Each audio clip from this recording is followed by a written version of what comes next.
I hope I can find her in that time. Apologies, but I don't think I can smell a ghost. Klaus, you may use divination to try to find her. Hey! So, Claus is gonna sit down, take out his drum, and do something he hasn't done in a while, and... I actually have to check, do I have any divination spells? Actually, you get a +4 advantage, because here's two things. The closeness between Vell's mind and your own means that 1, you get a +4 to find her, and 2, if you can find her, you may reach out to her. Yeah, I'm just trying to figure out which one of my spells that is, actually, because... Dowsing! Locate nearest object or creature within range that matches. You can counter as a creature. Dowsing time it is, and it's just a spell point. Yep. There's no roll. So, she has been running. She had fled, but you're able to pinpoint her. And you reach out to her with your mind. Now, I'm going to say that the area where Korim had been shopping was actually not too far away, coincidentally, from the temple. And so, we will cut back to Vell, who had suddenly dashed towards Korim. Oh, balls. I've been trying to talk and I've been muted this whole time. Yeah. You have, and I am so sorry. It's fine, it's fine.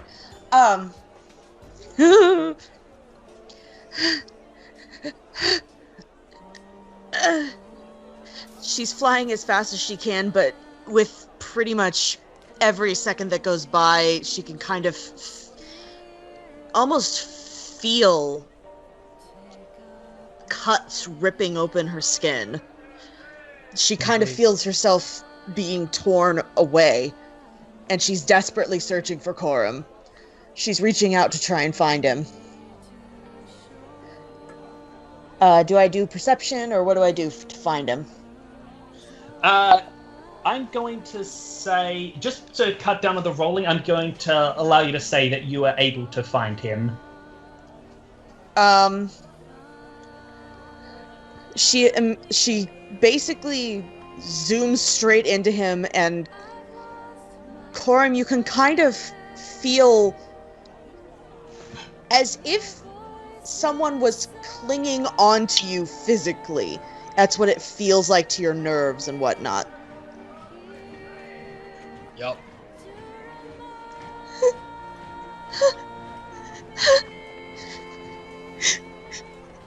Why do they hate me for existing?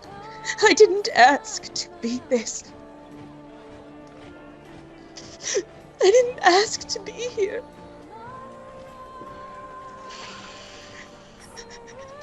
Help.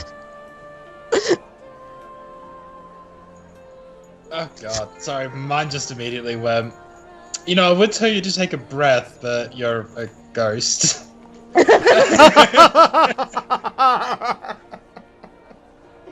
You know what? I'm gonna say that is actually what passes through your mind.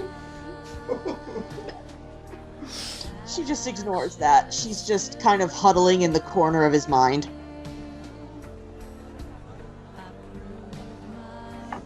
The thing is Like- that it's also at this point that Korim's anger begins to stir. Because first off, why would Vell have come to him? The only thing that he could think of was if something had happened to Claus. Which in turn leads Korim down to what happened.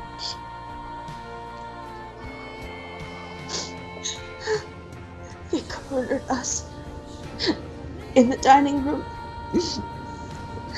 They were pointing spears at us. And the banishers came. They were threatening them to give me up, so I fled so they wouldn't get hurt. Korim, you too recognize the name Banishers. They carry weight. Basically, it'd be like say, oh hey, the Cardinals showed up. Oh hey, it's the Spanish Inquisition. More Nobody expects the in a way, yes. Though the Banishers are not a feared order; they're more a respected order. Hence why I made the cardinal comparison. So is the Spanish Inquisition in the beginning. Yeah, true. But these days the Spanish Inquisition Inquisition has a more darker context. Yes. Needless to say that it's at this point that Korim's pretty much come to a dead stop. It was both factions. Golden Lions and Red Tigers. And I don't know how they are. I just tried to leave so they wouldn't hurt them. If they knew I was gone, they would stop threatening them. I thought. I don't know if I was right.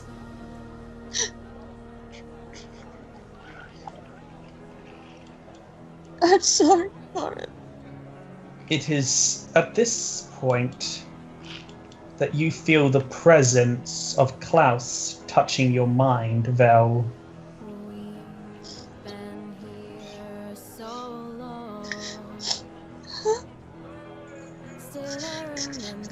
Klaus?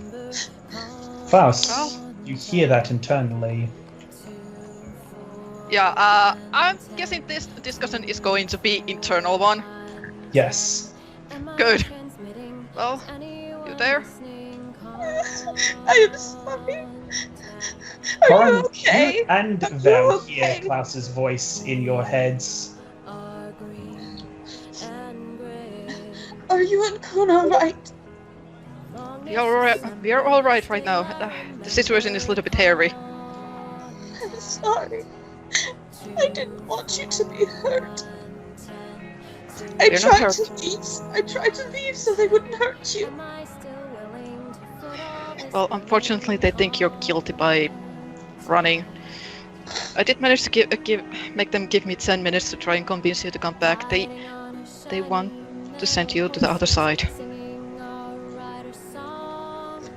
I can't leave yet. I haven't helped you achieve peace. I tried explaining that that's what's anchoring you here, but it's...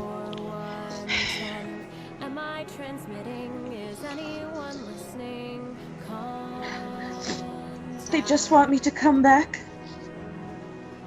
and send you forward. They're not going to hurt me if I fail in convincing you come back, but Korim, what do I do?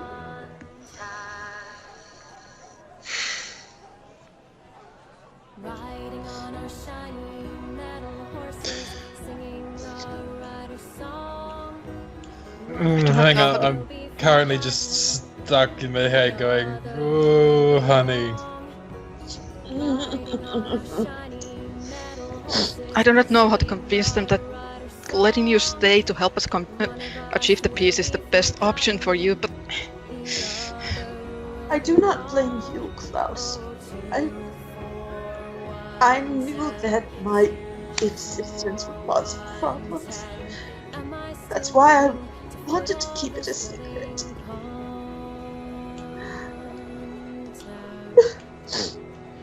Korim, could you take me to the temple? I don't think I would last much longer if I left again. Of course.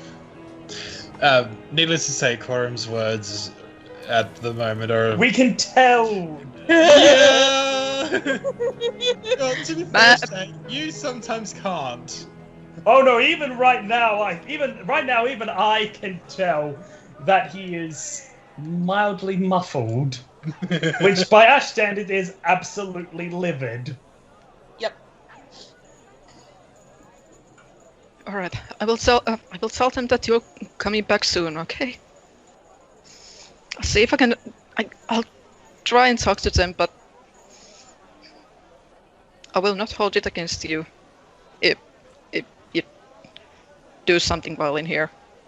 I'm not letting you get hurt. Not if I can help it. I'm sorry it came to this. I know. It's not your fault. I still feel responsible. This is my job. I was supposed to help you. You were, and they just won't let you finish.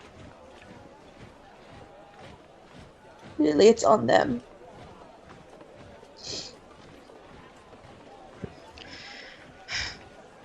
I'll try one more time. Klaus cuts the connection, takes a deep sigh and releases it, and you can tell that he's on the verge of crying, and suddenly he looks very angrily at everyone, and he's absolutely livid. And he stares right at the Punishers. She's coming back. One of our friends is allowing her to one of our friends is currently bringing her back because she cannot survive the trip back on her own. So you're gonna have to give her a couple more minutes.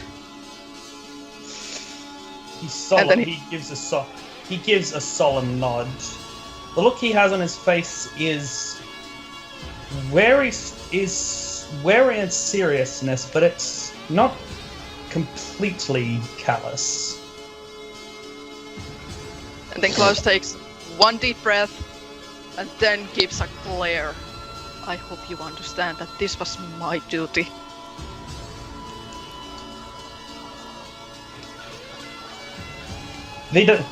He does not say anything. A few minutes later, Korim, you enter the living room with Vell as your passenger.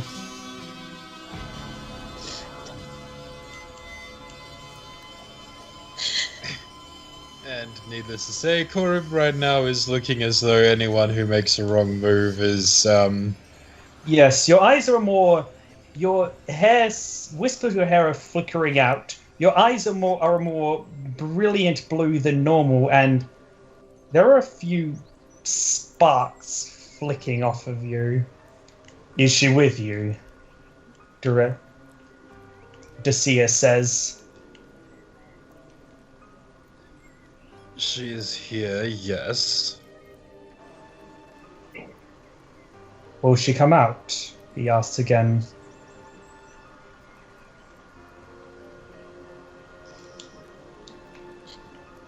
If I must. And does she appear before them? I thought she couldn't. I thought she couldn't get out because she'd start dying. I'm gonna keep a little bit of myself in Korim. Yes. Basically, I'm just going to phase out sideways so that my right arm is basically attached to Korim's left. Or do you want to put yourself back into Klaus? I'm staying as far away from them as possible. Korim is Okay. probably on the other side of the room. Pretty Okay. much. Like, Kuhn is going to defend Klaus. She knows that. So But Korim's a safe area right now. the soldiers, red and gold both, they tense up at the sight of you. But the shamans, the banishers, maintain their composure. I am Novella Ambrose. It is I whom you seek. I apologize for frightening you, young miss. The banisher says in a calm voice as though speaking to a spooked animal. We feared you might be a danger. We feared that you wished us harm. I understand that fear. But attacking that which you fear is not always the answer. Then allow us to fix that mistake. All we really want, is to help you cross over, is to help you see the other side. Let us help you.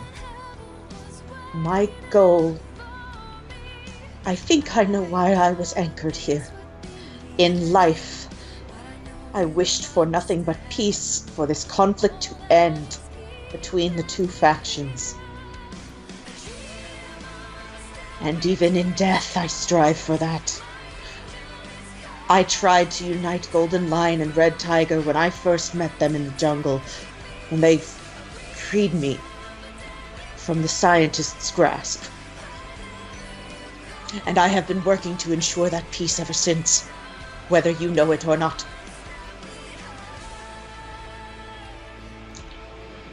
Such a task is not for one single soul to bear. You're right. There are 5 of us. No, there are not. He says, keeping that same reassuring tone. Let it go, child.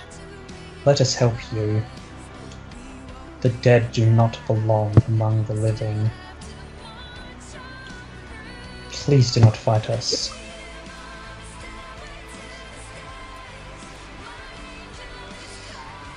Give us a chance to help you cross beyond. Be at peace. I was at peace until you pointed weapons at my friends.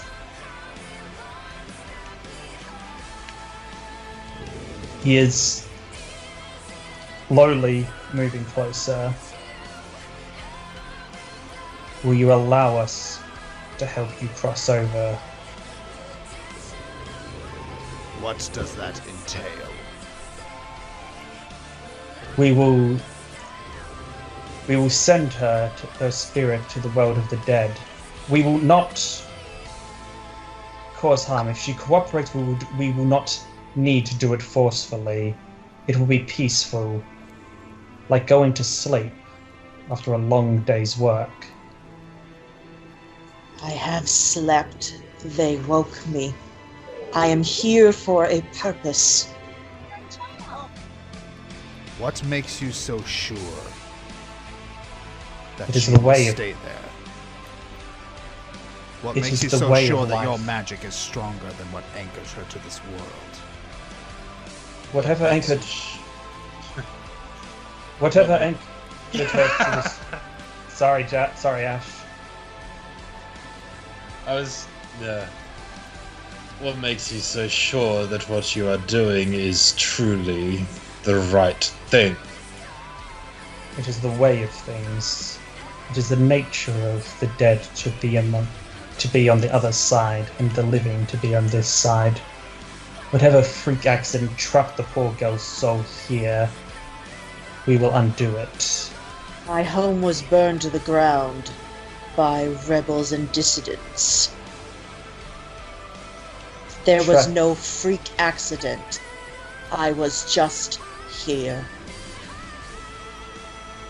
A tragedy, to be sure, and a mystery for another day.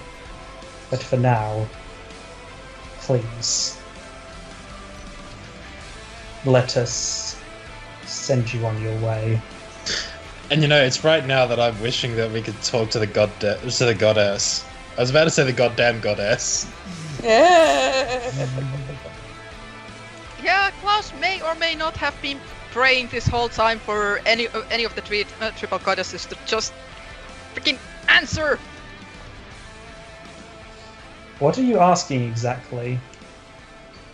That is this the right thing to do? Technically, I have a spell for that. Oh, I think you do? Yes, if you have a spell for that, cast it. one spell point. Is Augury. this a good idea? 75. Yes, Chance you of may. meaningful reply. You may use augury. Yeah. So suddenly you hear Klaus drumming on his drum again, and a spell is activating as he's casting augury. Okay, 75% chance of a meaningful reply? Yeah. Okay, let's see what you get. And he's making a show so everyone can see that he's casting something, and they can probably guess what he's doing right now. Yeah, because they probably know similar spells. Okay. The shaman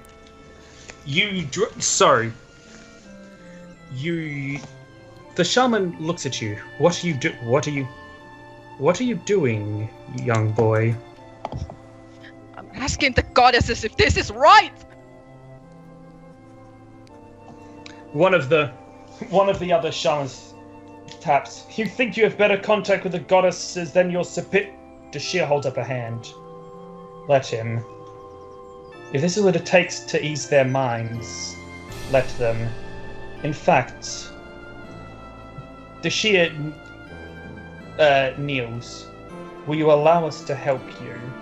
Will you allow us to speak to her with you? Our voices to lend our power to yours,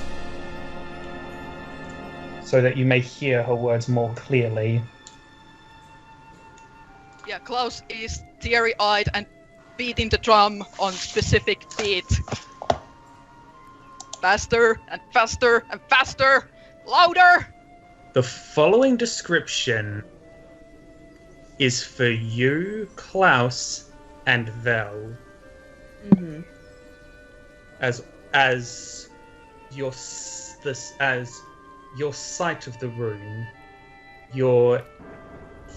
the sound of the room, the smell of food, everything fades away, and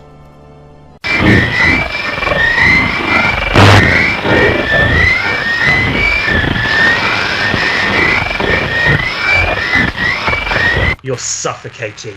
You feel a tightness, a pressure on your chest, then a splitting agony like your skull is being ripped in half, like knives are carving into your limbs and opening up your tendons. You try to scream, but you can't. You feel as though your jaw is wired shut. The world around you is tinted a brilliant, sickly lime green as you feel the crystal, the mana-forged crystal, pressed up against you. Your senses are assaulted by a metallic, mechanical droning. You can't move, you can't think, you can barely see. And no sight at all. The pressure and the sickly green is gone, but your throat is burning and your ears are ringing from a splitting, howling shriek that some part of your brain dimly realizes is coming from your own mouth. Korim, Kun. Klaus had gone from tapping away to the drums, and now he is curled into a fetal position, his hands clutching at his head, nails digging into his scalp as blood leaks from his ears, nose, mouth, and eyes that are rolled up into his skull. He shudders and shakes on the ground, alternating between whimpering sobs and ear-splitting shrieks of pure agony and horror. Vell, though? Vell is in an even worse state. Her form is visible for all to see, writhing and shuddering on the ground. Hands to her temples like Claus, but as she writhes and sobs and screams, you can see her form glitching. You see her body twist and contort and spasm like some mad artist painting. Her appearance rapidly aging and de-aging, rotting and unrotting as she too howls and screams and weeps in pure, primal agony and horror. The shamans have all stepped back. They are looking at the scene with utter horror. Even they can realize that something has gone terribly wrong. What do you do?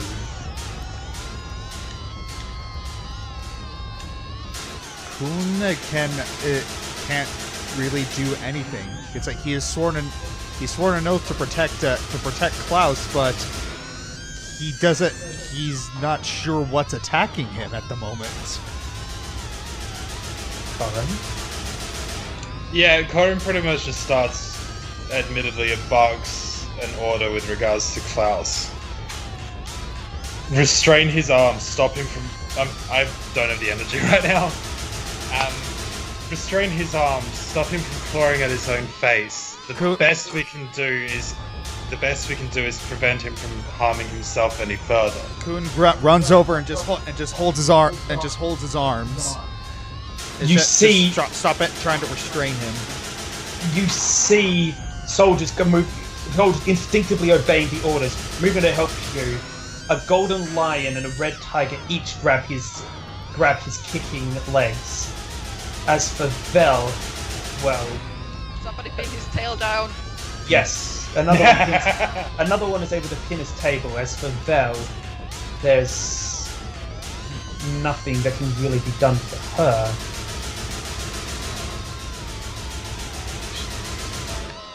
Oh? Am I incorrect in this? The best that I can do is actually just delay pain. You are able to do that.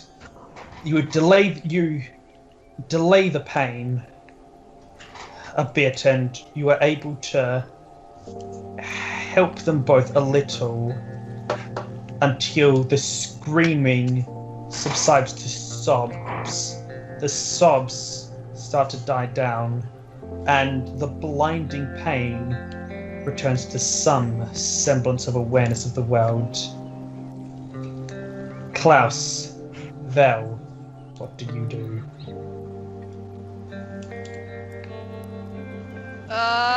Stare at the ceiling. Out of breath.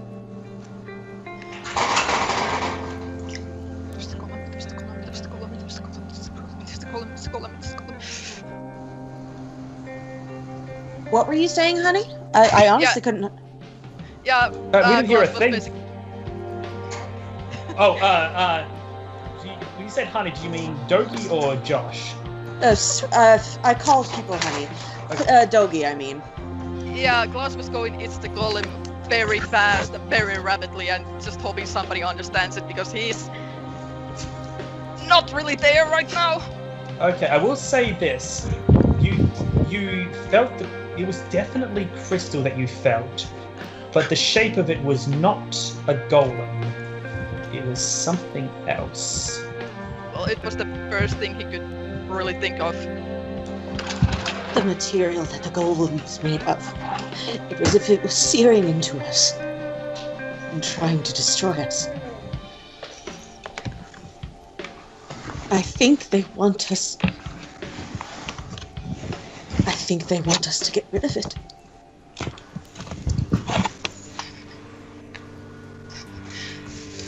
But I do not know.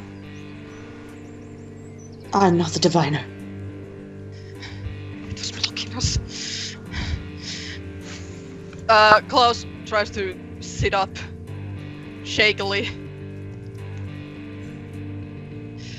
I think I know why we can't reach the goddesses anymore. The crystal is blocking us.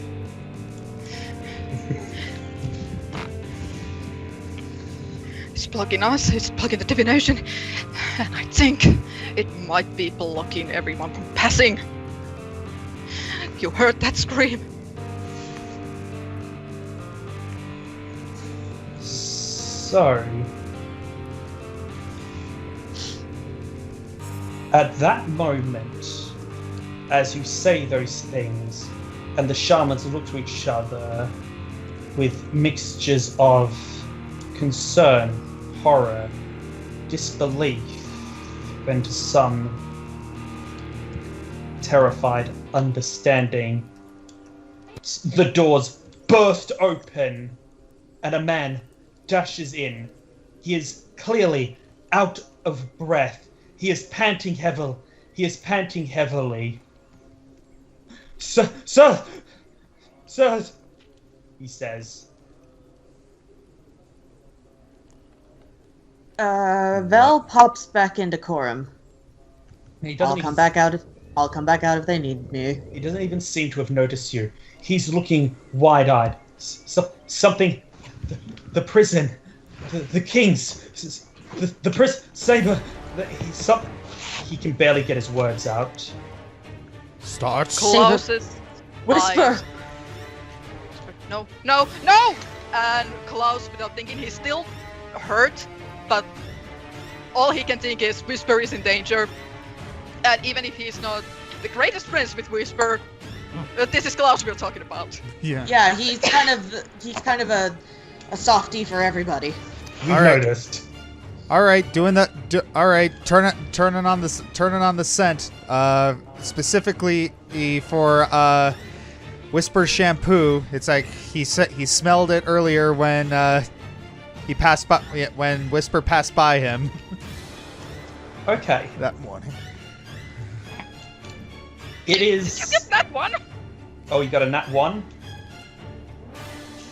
Oof. I didn't. Okay. Push up. Unfortunately, the fact that he whispers the sound of Whisper's shampoo, it's slightly worn off. Plus, but it would have slightly worn off. But at the very least, you know he's at the prison, and you know where Saber was being kept. Yeah, that's why Klaus took off and he's just running. I'm guessing that applies to all of you. Yes. You all run as fast as you can to the prison. And while we run, I am going to activate the Greater Serendipity right now. Yeah, anyone who wants, if you want to activate anything combat related, if it's something that doesn't require a concentration check to maintain it, you may do so now. All right, doing my typical stuff: the Guardian Aegis, Darkness, Quick Mill to Edgelord, and Darting Crane Yep. Stance. Yep. So, you make haste to the prison as fast as you can. It is good thing that you're in shape, because a lesser man would have been jelly-legged by the time you got up there. By the time you got up the winding stairs to the center and topmost tower of the prison. The torches have gone out. It is only the light of the torches that you bring that illuminate the air as you open the door into the now pitch black room of the central prison, central cell where they had been keeping Saber. I'm summoning my knight right now. Yes, and in fact, he adds a bit of a glow to the room. The first thing. I am so glad for my dark vision. Yes. The first thing that hits all your senses as the less visually inclined of you adjust to the dark is the familiar copper-tinted smell of fresh blood. Then you hear moaning. A pitiful, gurgling sound as two bodies crawl on the floor. As your eyes adjust, you see Horace. His eyes turn to you and his expression is pleading, frightened. His brother lies unmoving in a pool of his own blood next to him. Khan, stabilize! Your king, I'll heal ours. Very well. So Kuhn moves over and he's looking him over for wounds. I am going to Just try trying and to reach stabilize out him? and I'm gonna try and reach out and find Whisper. Telekinesis, cause yeah. Oh no, telepathy. I'm gonna look for Whisper. Okay. What's the range on your telepathy? I don't know. It doesn't say. Okay. We'll get to that in a second. Before that, Korim. So Klaus approaches Horace. Yep. Horace, he looks at you. He opens his mouth to speak, and blood pours out as. Okay, stay still. I'll heal you right now. Yeah, Korim has.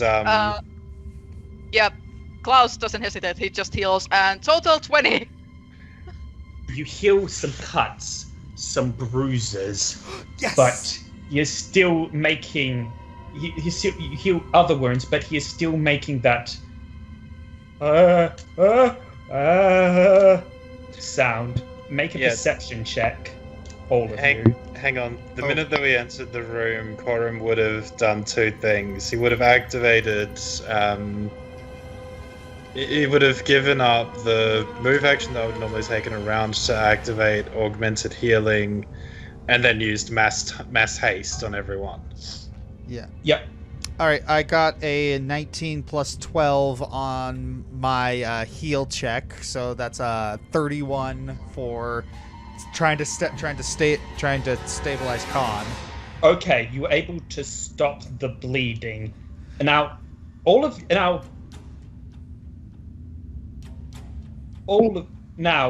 and this is when you notice, first, you're able to stop the bleeding from the mouth where, and this is something your magic isn't able to heal, Horace's tongue has been removed. Oh. And Kun, you notice Khan's right arm.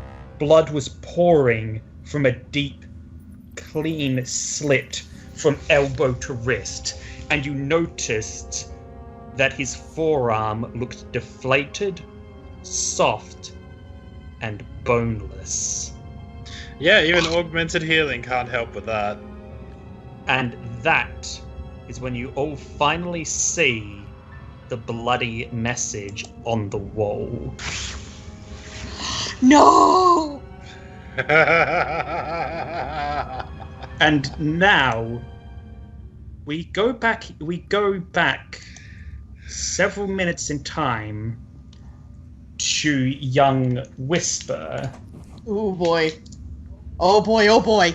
As Sebastian leads you through the holes, and he leads you into a room that you see is labeled as the warden's office. He opens the door for you. And as the door opens, you behold a small room, sparse, professionally kept, furnitured only by a desk with papers kept in neat piles. On each side of the desk is a small chair. The one closest to you is unoccupied and turned to allow you to easily sit down. But on the other side of the desk, hands steepled as he stares at you from beneath his hood, is an all too familiar face. Nathaniel Wisp, King Mia says. Oh my gosh! Take a seat. And that is the end of the chapter. Oh my gosh!